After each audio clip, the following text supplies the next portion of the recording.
There are many people who think that if we want to be successful, we need to focus on our strengths. But should we really be ignoring our weaknesses? So first I'm going to talk about why it may not be a good idea to only focus on our strengths.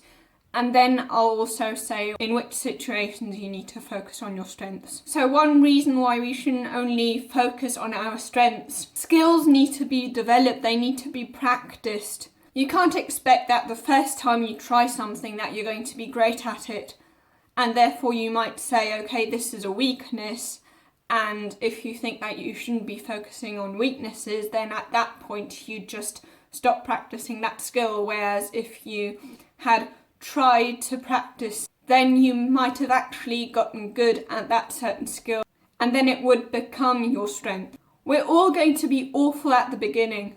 It takes a lot of time and a lot of practice to get good, but it's worth it. Everything that's worth being good at is worth being bad at in the beginning. So for example, especially when it comes to a skill like public speaking, many people who are now really good at public speaking, let's say for example Brendan Bouchard, he was terrified of speaking in front of so many people and he wasn't good at it at all. But because he practiced a lot, that then became his strength. So if you only focus on your strengths, then you're never going to ever develop any real skill. Many people who've became successful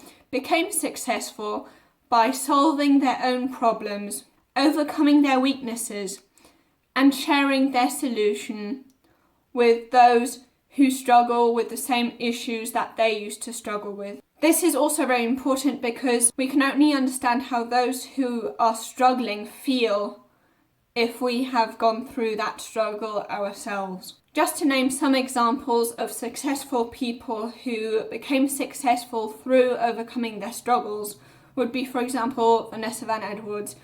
Now she's an expert on charisma, but she only started becoming an expert on charisma because when she was a child she was very introverted, had social anxiety and was also very uncharismatic. And because she wanted to change that, she taught herself how to be charismatic.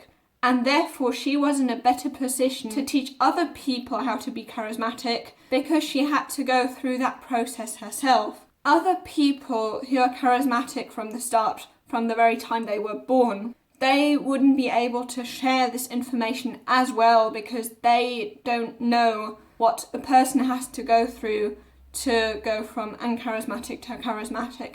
Another example is Lewis Howes. Lewis Howes, when he was a child, in sports he was often picked last on the team, and this made Lewis Howes suffer a lot.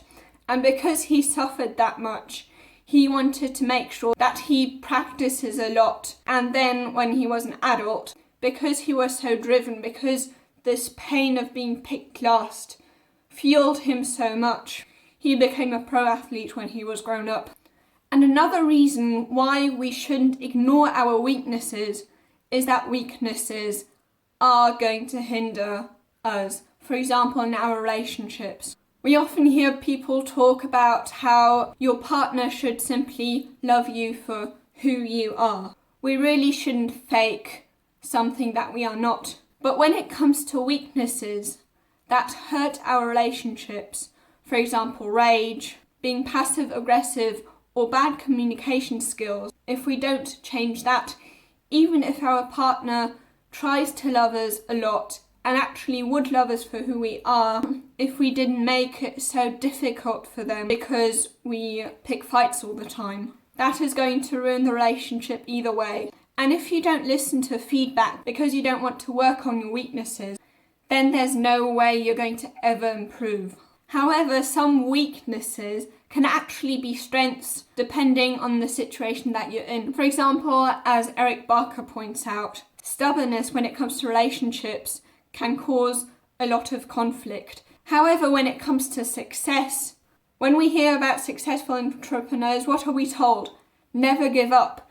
And to never give up, we need to have this stubbornness. So in this context, stubbornness, never giving up, is a good thing. And also when it comes to obsession is awful for people who are addicted. However, we also know about many successful people who have followed their passion that they became successful due to that obsession. Reasons for focusing on our strengths would be, for example, that our lifetime is so short that there's no way that in our short lifetime we are ever going to manage to be good at everything. And if we try to be good at everything, it's going to turn out really bad for us, because success is all about being focused. For example, in Jim Collins' book, Good to Great, he found out that those businesses who had 10 goals a year made little to no progress, whereas those who only had 3 goals made a lot of progress. And the next reason why you shouldn't focus too much on your weaknesses and you should focus more on your strengths is that there's certain tasks that you can delegate.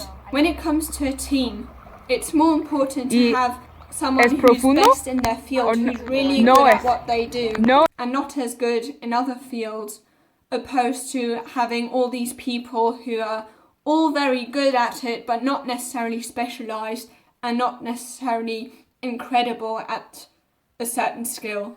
So delegate everything that someone else could do better than you so that you can focus on your strengths. Because if you have more than 3 priorities, then you have none. Another big reason why you want to focus on your strengths is that it makes you way happier and way more confident than if you only focus on your weaknesses.